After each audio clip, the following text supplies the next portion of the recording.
وہ پکار یہ ہے کہ لوگوں آسمان بلند کیا ہے، اللہ نے زمین اس نے بچھائی ہے، ہوائیں وہ چلاتا ہے، ماں کی چھاتیوں سے دودھ اس نے پلوایا تھا، عقل و خرد اس نے دی ہے، اسی کے سارے احسانات ہیں۔ اور اس نے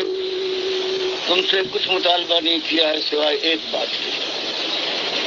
کہ نمک کھارو، میرا نمک کھاتے ہو۔ میری دھرتی پر تمہاری زندگی گزر رہی ہے، اس سے پہلے اسی زمین پر کتنے اولیاء گزرے ہیں، کتنے انبیاء، کتنے میرے دشمن آئے ہیں، سب کو میں نے پالا تھا، میں نے پیدا کیا تھا، اور سب کو میں نے ایک ہی امتحان میں ڈالا تھا، ایمان کے امتحان میں، کہ فلا تجعلوا للہ اندادا وانتم تعلمون۔ بڑے ہوش مند اور ہوشیار ہو، ہر مسئلہ تمہاری زندگی کا ہے، کس طرح سے بڑھ چڑھ کر اس کے متعلق زبان کھولتے ہو، کیسے کیسے انوکھے انداز اور کیسے مضبوط فیصلوں کے ساتھ تم سامنے آتے ہو۔ اور یہ کتنی سادی اور صاف بات ہے کہ تمہاری زندگی اور زندگی سے متعلق جو چیز ہے یہ سب میرے احسان کی مدد ہے، اور صرف تم ہی نہیں بلکہ تم سے پہلے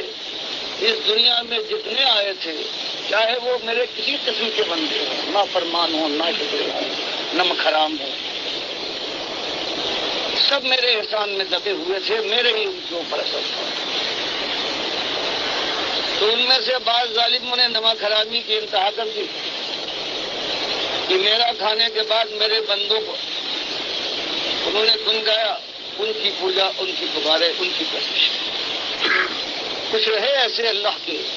اور میرے بندے اللہ نے فرمایا ایسے فرما بردار رہے، نمک حلال رہے، وفا شیار رہے، کہ انہوں نے مجھے اپنا مالک مانا، میرے سامنے سر جھکایا، خطائیں ہوئی پھر توبہ کر کے پلٹے، دنیا کو بھی ہوشیار کیا، بات کھول کر ان کے سامنے لائے کہ دیکھو بھائیو ایک ہی مسئلہ ہے۔ اللہ فرماتا ہے وما خلقت الجن والانس الا لیعبدون، کہ انسان ہو یا جن کو ہم نے مکلف بنایا ہے، جن کو ہم نے آزمایا ہے، امتحان دیا ہے، ایک ایمان کا امتحان، بندگی اور تقویٰ، صرف ایک ہی امتحان ہے کہ صرف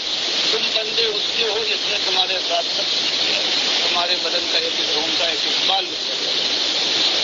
تمہاری زندگی کسی جگہ پر کسی اور کا ہاتھ، کسی اور کی احسان کی کوئی کوشش یا کوئی ایسی نعمت تم بتا سکو کہ جو کسی اور کا ہوا دیا ہو، سب تو بات ہے۔ تو یہی بات اللہ کے نبی صاحب نے بتائی قوم کے سامنے آ کر اس انداز سے کہ قولوا لا الہ الا اللہ تفلحوا، کبھی اس انداز سے کہ دیکھو ایک ہی مسئلہ ہے، امتحان ہے، وہ ایک بات کا ہے کہ اللہ کے بندے ہو اور بندگی ثابت کر دکھاؤ اپنی زندگی، اس کی بات مانو، اس کی پوجا ہو، اس کی پکارے ہوں، اس کی نظر و نیاز ہو، اس کے دوستوں کے ساتھ اپنی جان چھڑکو ان پر، اور ان کے دشمنوں کی آنکھوں میں آنکھیں ڈال کر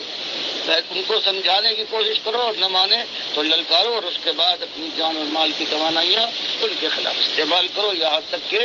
یا تو تم اس دنیا سے ایمان کے ساتھ اللہ کے پاس پہنچ جاؤ، اور یا ان کا سر اللہ کے سامنے جھک جائے۔ یہ بات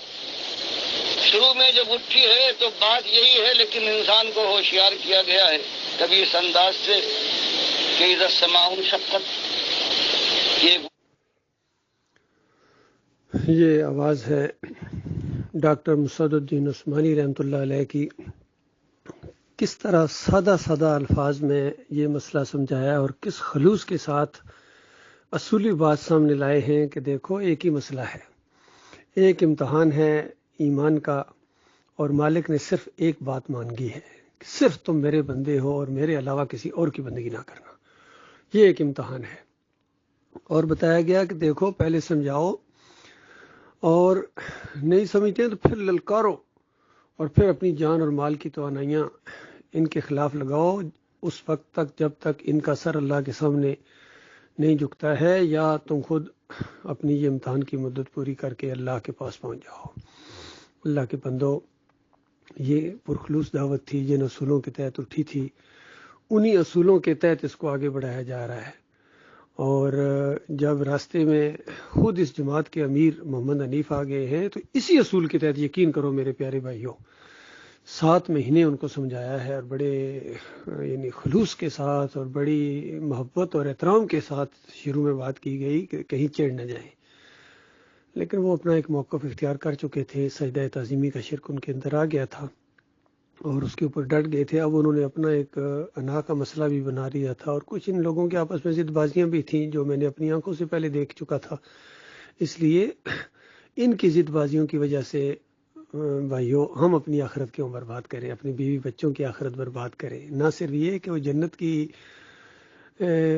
بہاروں اور جنت کی نعمتوں سے محروم کر دیے جاؤ گے، بلکہ دوسری طرف وہ آگ ہے جو بجھائے نہ بجھے گی۔ تصور سے روح کانپ جاتی ہے کہ یہ انسان اس کے اندر کیسے رہے گا اور کس طرح اس مار کو برداشت کرے گا۔ اور جب یہ کہا جائے گا کہ دیکھو ایمان کی دولت آ بھی چکی تھی، ایمان سمجھ بھی چکے تھے، تمہارے سامنے یہ دعوت اٹھی تھی، الہکم الہ واحد لا الہ الا هو الرحمن الرحیم، تو پھر تم نے کیوں یہ انبیاء کے اوپر الزامات لگائے اور یہ سوچنا شروع کر دیا کہ انبیاء ایک دوسرے کو سجدے کرتے تھے؟ کہتے ہیں سادہ سی بات آپ کی سمجھ میں نہیں آتی ہے، تو پھر کیا اس وقت بنے گا سوائے پچھتاوے کے؟ واپس تو نہیں آ سکو گے۔ اس لیے آج بات جو بتائی جا رہی ہے، سمجھاؤ ان کو، اگر سمجھتے تو ٹھیک ہے، نہیں تو چھوڑو، کیا ان کی وجہ سے اپنی آخرت برباد کرو گے؟ تو بتاؤ یہ کوئی عقل مندی تو نہیں ہے؟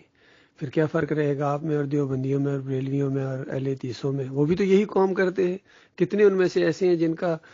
عقیدہ اصولی طور پر قرآن کے مطابق ہے، لیکن اپنے جو ان کے مشرک اکابرین ہیں یا ان کے لیڈر ہیں ان کو وہ چھوڑنے کے لیے تیار نہیں۔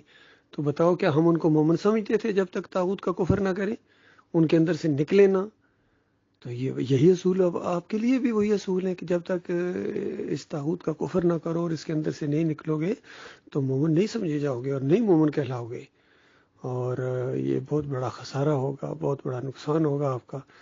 ہمیں ہمدردی ہے آپ کے ساتھ، ہم آپ کے دشمن نہیں ہیں، اور یہ نہ ہی کوئی جماعت میں ہم انتشار پیدا کرنے چاہتے ہیں، نہ ہی باغی اس انداز سے۔ باقی ایمان کا معاملہ ہے، آخرت کا معاملہ ہے۔ آخر ہم اپنی آخرت کیوں اس ایک شخص کی وجہ سے برباد کریں؟ یہ سوچنے کا مقام ہے۔